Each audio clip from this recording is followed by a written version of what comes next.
We are grateful to have you with us today for Part 8 of our multi-part series, Near-Death Experiences, Exploring Heavens and the Afterlife.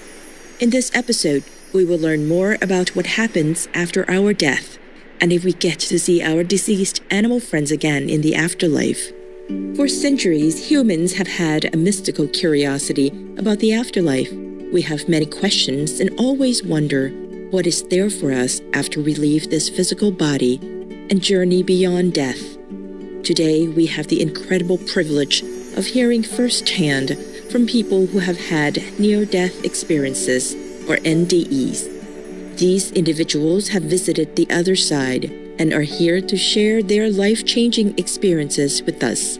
In this series, we will explore their NDEs and hear about their personal experience of meeting God and traveling to the afterlife. When John J. Davis was 21 years old, he was driving a moped, lost control and crashed into a tree.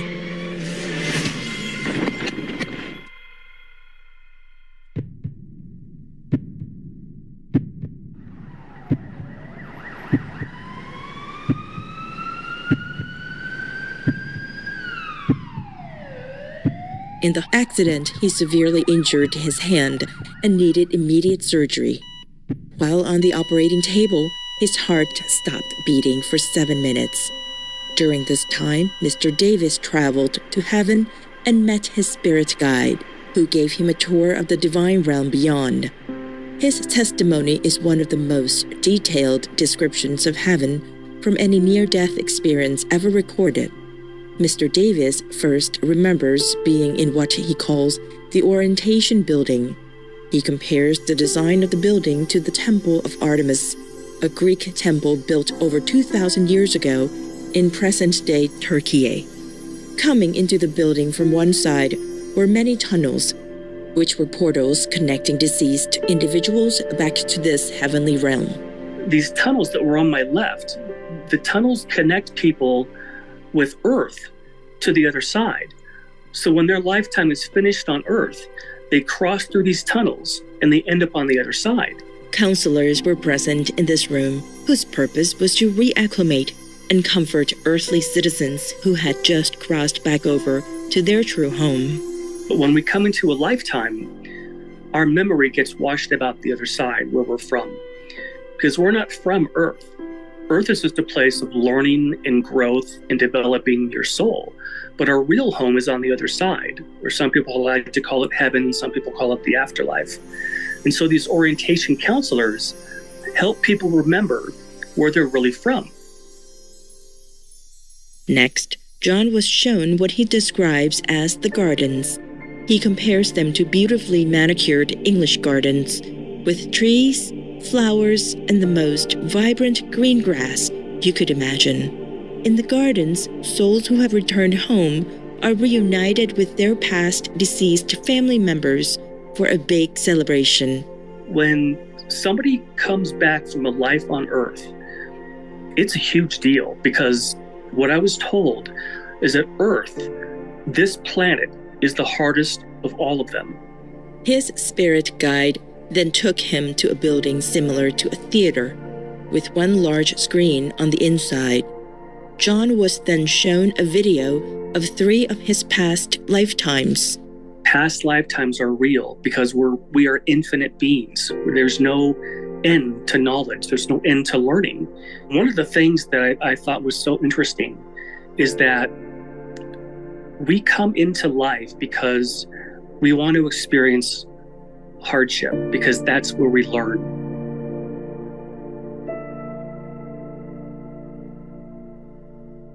Another stop on his NDE journey was a gigantic planetarium. John walked inside, took a seat, and began looking up at the large screen that covered the ceiling. The lights went off, and he heard a kind voice say, "Let's begin." The voice began to show John the true expansiveness of planets with life within our universe. And he started showing me first planet after planet, then dozens of planets, then hundreds, thousands, then millions and millions of planets. And he told me there is far more life in the universe than you possibly know. We've always thought that Earth is the only inhabited planet, but no, it's not. And we can have lifetimes on other planets all over the universe.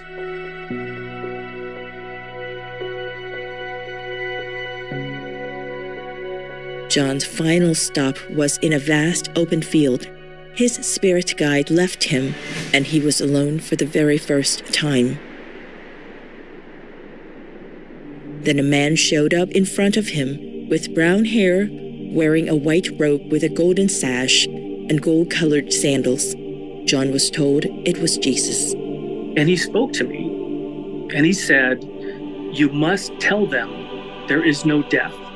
Immediately after hearing Jesus Christ, vegetarian, speak to him, John woke up back in his body, looking up at the surgeons reviving him. Do you ever wonder if your best dog, cat, or another animal friend is waiting for you in heaven? The answer is yes.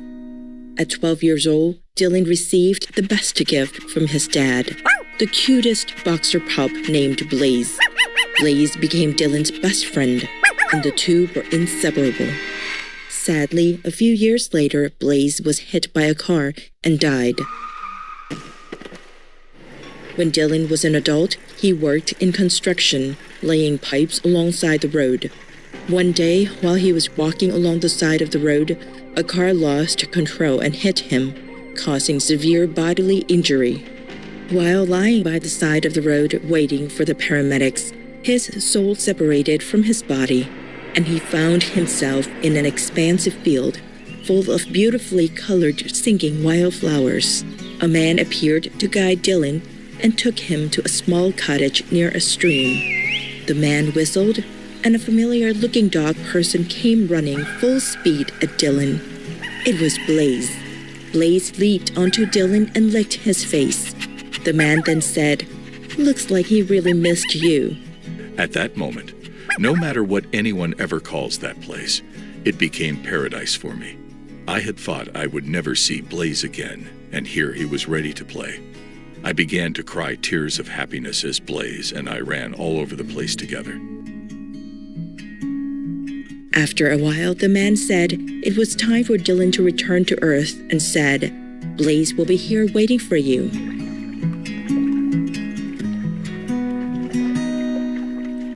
Our final near-death experiencer returned from heaven with a message on behalf of the beloved animal people.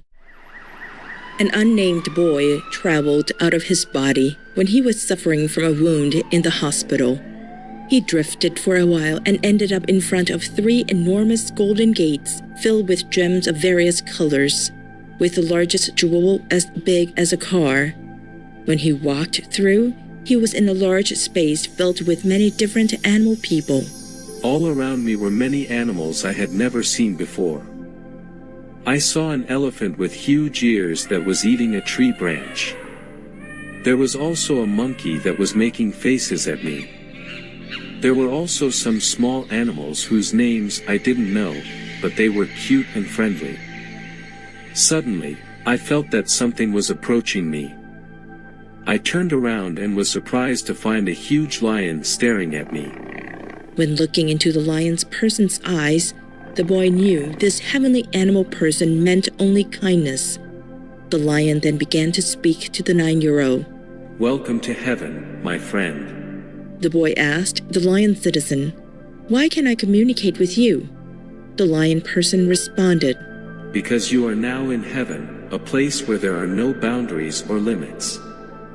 Here, all our lives are imbued with divine power, including our language."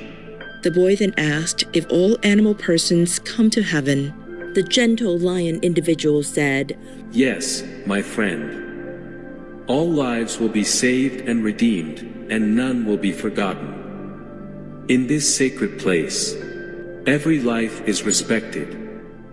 The boy then saw coming up to him his favorite sheepdog companion that had passed away a few years earlier.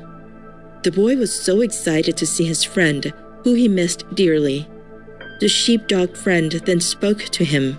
"It told me that it was very grateful for my care and love, but that its mission had been accomplished and it had to leave me.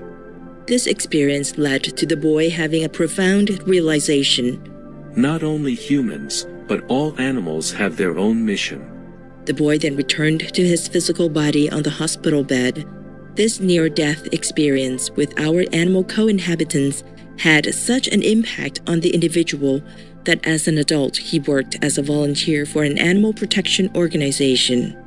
I deeply realized that animals need our help more than humans. They cannot protect themselves as we humans can. I would like to urge everyone not to hurt animals. We can choose to adopt pets and let them find a sense of belonging and security in our families. Let them get the right to live in this world as they deserve. We hope human citizens realize this message extends to our food, clothing, and product choices. May we soon repent, pray for forgiveness, and turn vegan, so our precious animal co-citizens can live a full life filled with peace as they deserve. Kind viewers, thank you for joining us today on Near-Death Experiences, Exploring Heavens and the Afterlife, Part 8 of a multi-part series.